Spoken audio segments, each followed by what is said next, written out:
Secession of Nigeria specifically is going to take this kind of, position, north and the south. Then in the north, you have the Ariwas, the Fulani. And why Ariwas is knockout, let me just put it like this way. Ariwa country in the north is absolutely knocked out. Why? They are visitors in the northern region. They are not originally owners of the north. I don't know what I understand. So in the north, you have the Gwares, the Nupes, the Kanuris, the Lantang in the mid-belt anyway. Then we have Hausa. Hausas are the original tribe, brother, let me use the word, brother tribe of all these sister tribes. You know, those lower tribes are named like Igbare, Nupe, Kanuri, and so on and so forth. Even Chibok. There are many of them in the north, and they are all Hausa tribes. I don't know what I said. So when north should be divided among themselves, you will find out that Arewa shouldn't be the name overall. The name overall should be what the Hausa original owners of the land comes out with. The Hausa original owner of the land, owners of the land, come out with a particular name. They will take it, and all of them will bear such name. In Nigeria, there's no problem if Yoruba and Igbo could merge together. But one thing is that Yoruba, they disappointed the Igbos. The Igbos, they have a grudge to bear against the Yorubas over what transpired during the Nigerian Biafra civil war. That's why I believe they could not stay together. There is no trust. So when it comes in the north, they are going to do it the way I just aforementioned. Then in the south, it should be Republic of Oduduwa.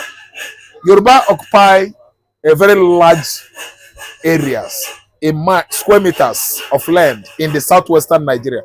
They have all it takes to become a nation on their own. One, they have the international shelf, which is Atlantic Ocean here. From here to Benin, they have it on the water. From Lagos to Badagry, which is bordering Benin Republic. They have large quantity of international shelf. Then the land whereby they can use to cultivate agriculture here is what? Enough quantity. It has enough quantity of land here to cultivate the agriculture. Then natural resources. You're talking about the endowment that they can at least leverage on as a nation.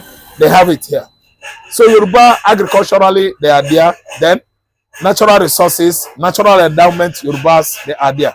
So they are a nation. They can be on their own. Then when you talk about southeastern Nigeria, it stretches across from Ore to Edo State.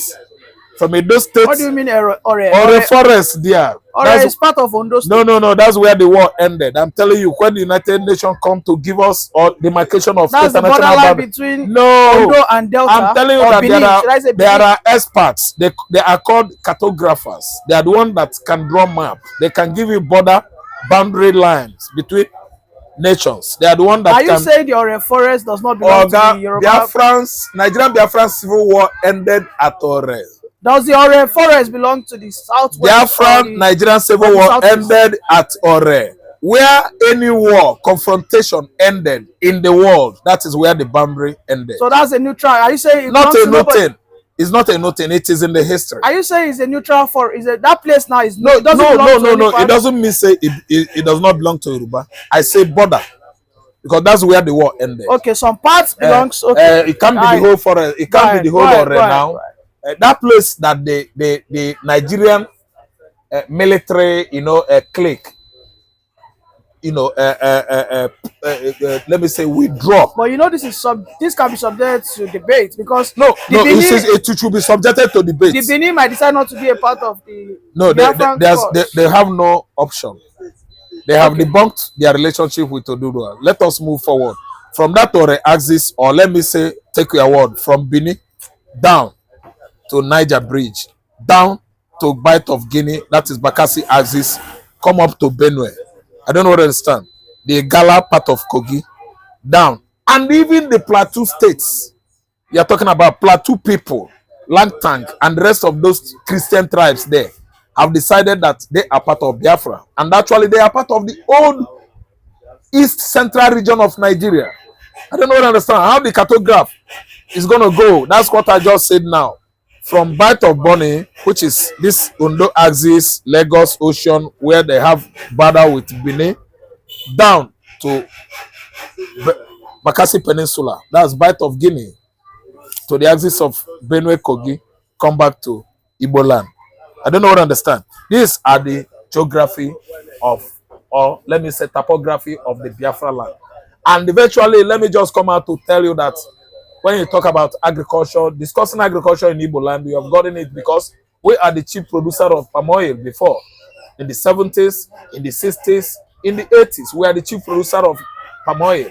I don't understand. Then we cultivate the land and they will come out with other farm produce. One, cassava, yam, cocoyam, granite, and so on and so forth. Many of them. So naturally, we are blessed with crude oil. We are blessed with salt. In Ebonyi State, there is salt. In Enugu State, there is coal. In virtually all the land of Biafra, we are blessed naturally. Then again, you talk about Eket, the highest oil well owner in Nigeria. Eket is in Akwa Ibom, Cross River State, Delta State, let me say those states. Then you have Anambra, Imo, Enugu. Anambra is having the highest, together with Imo, gas deposits. So we have what it takes to be on our own. So let me tell you, disintegration of Nigeria can never bring any bloody rift among the nationalities of Nigeria. We have over 250 ethnic nationalities. So are you saying now that secession of these individual states can be achieved without bloodshed? Very, very achievable. But the Nigerian people have not been able to elect the right politicians that will ensure that this secession is achieved without a single bloodshed. I mean, we know what's going on in the south. I understand. So I want to ask you, self-determination, if that is offered, would it be taken? Or is it secession or nothing? I believe you understand what I mean by self-determination. Self-determination, like what we have in Switzerland, what we have in Canada, where the Quebec are governing themselves, but they still belong to one body, which is similar to something we call regional government. Regional government. What you are talking about here is confederation. Yeah, regionalism. Sort of, like confederation. Confederation. We can still agree on that, but you can see the Fulani oligarchs in the House, upper legislative chamber, they are the one kicking at it. Why? Because they have outsmarted the Hausa lawmakers. Let me ask you. They shout down on Hausa. Mr. Rao, please hold on. You said the Hausa, the Fulanis oligarchs in the Senate.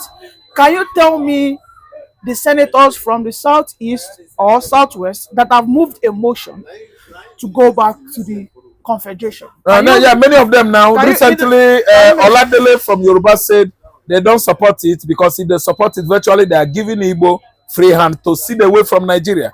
Then again, how many people have that's what you should ask me now. How many people, which I can't tell you the numbers. Can you give me one? Abaribe have moved for the regional. For regional government? Yes, regional. Are you sure about this? I'm sure of what I'm telling you. Then South, they are so-called South senators. I can't actually come out with names. They come out with confederation. Actually, they know that if they do, I'm checking you right now. Go and ask your Google. Go ahead. So they just come out with the belief that if actually we go for regionalism, our section, our region will actually benefit. Then Hausa, Fulani, not even Hausa, kicked against it because they actually know that, as I'm talking to you now, it's only Californium they discovered in what do you call that place? Sambisa Forest, uranium, and so on and so forth, cobalt, bauxite, tin. I don't know what that is, but tin is only Plateau State. It's not in the north. So actually, they find out that they don't have natural resources. They don't have anything to lean on. Only agriculture is paramount now in the north. They have arable land whereby they can grow cereal food, and other crops. That is what the north have. And they keep on kicking against regionalism because actually they know that southern Nigeria, especially southeast, south, we have the black gold, crude oil in quantum. I don't know what to understand. Yeah. So that's why they keep on kicking against it. Some of the southeastern senators that are even beneficiaries of this evil system, they came up with that suggestion. Some Yorubas senators, they came up with that suggestion. Some turned it down, especially that Bamidele or Ladele, or what is the name of that senator that kicked against it, alleging that if they allow it, Igbo man will easily see the way. No, it's uncalled for. And that is the only solution we have right now. We are going to disembark. I don't understand. Dismember Nigeria and just go in a peaceful way. No blood to be waste, no resources to waste. I don't know what to understand. And that is the only solution in Nigeria. That's it. Thank you very much, Maziraf, for that beautiful piece of submission from you, Thank you. as usual. Do have a nice day. Thank you so much.